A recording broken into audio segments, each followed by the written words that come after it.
Assalamualaikum warahmatullahi wabarakatuh. Salam sejahtera untuk kita semua.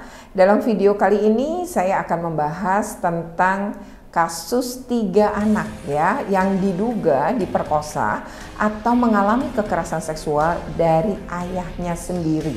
Nah, kasus ini terjadi tahun 2019, tapi kemudian di SP3 atau ditutup, dan ternyata sang ibu dari 3 anak ini terus berjuang sehingga viral, dan akhirnya polisi memutuskan untuk membuka kembali kasus ini. Sebagai seorang komisioner di Komisi Perlindungan Anak Indonesia, tentu saya mengecam perbuatan dari ayah yang tega ya melakukan perbuatan kekerasan seksual kepada 3 anaknya. Meskipun ini masih dalam dugaan, masih dalam proses ya yang akan dibuka kembali, namun jika memang betul ini nanti terbukti, maka ini sungguh perbuatan yang tidak bisa sebenarnya ditolerir oleh hati nurani maupun akal sehat. Yang kedua adalah saya mendorong pemerintah daerah untuk segera memenuhi hak-hak anak. Pemenuhan hak-hak anak ini penting, terutama rehabilitasi psikologi. Karena kita tahu bahwa kekerasan seksual itu bisa membekas lama pada seorang anak. Dan itu bisa sepanjang hidupnya kalau tidak segera diberi bantuan rehabilitasi secara psikologi. Tentu oleh ahlinya, psikolog, dan pemerintah wajib memenuhi itu berdasarkan Undang-Undang Perlindungan Anak. Yang ketiga, seharusnya mendapatkan perlindungan, baik itu sang ibu maupun ketiga anaknya. Nah, perlindungan ini bisa didapatkan dari LPSK, Lembaga Perlindungan Saksi dan Korban.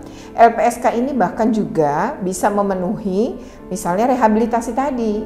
Dan ini lembaga negara, tentu tidak akan bayar, tidak akan seluruh biaya akan ditanggung oleh negara. Nah, dalam proses bolak-balik ke pengadilan, kondisi rumah aman, misalnya kalau ibu memang merasa tidak aman bersama ketiga anaknya, itu semua bisa dibantu, dilindungi oleh LPSK. Yang berikutnya adalah saya terus terang mengapresiasi kegigihan sang ibu. Ini ibu yang luar biasa. Meski pasti tidak mudah, berat, pasti berdarah-darah, penuh rasa pilu.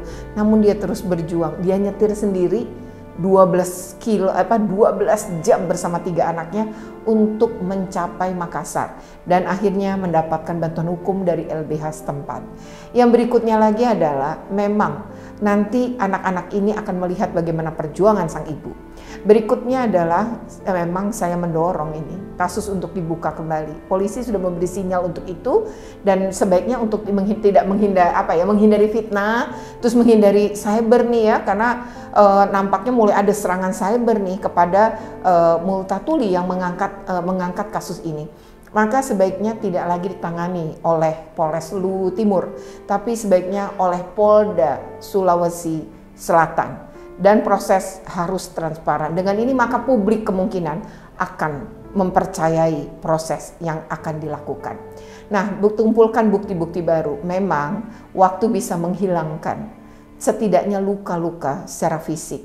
Namun trauma korban, trauma batin korban, trauma psikologi korban biasanya masih membekas, apalagi ini kekerasan seksual. Oleh karena itu, segera buka, tetapkan Undang-Undang Perlindungan Anak, di mana jika dia adalah orang terdekat korban si pelaku, maka dapat mendapatkan pemberatan hukuman sepertiga. Mari kita ikuti terus, kita dukung polisi membuka ini kembali, dan sebaiknya tidak di Polres Luwu Timur, tapi ditangani oleh Polda Sulawesi Selatan. Demikian video ini, semoga bermanfaat ya, dan jangan lupa untuk like, share, comment, and subscribe. Sampai ketemu lagi. Assalamualaikum warahmatullahi wabarakatuh.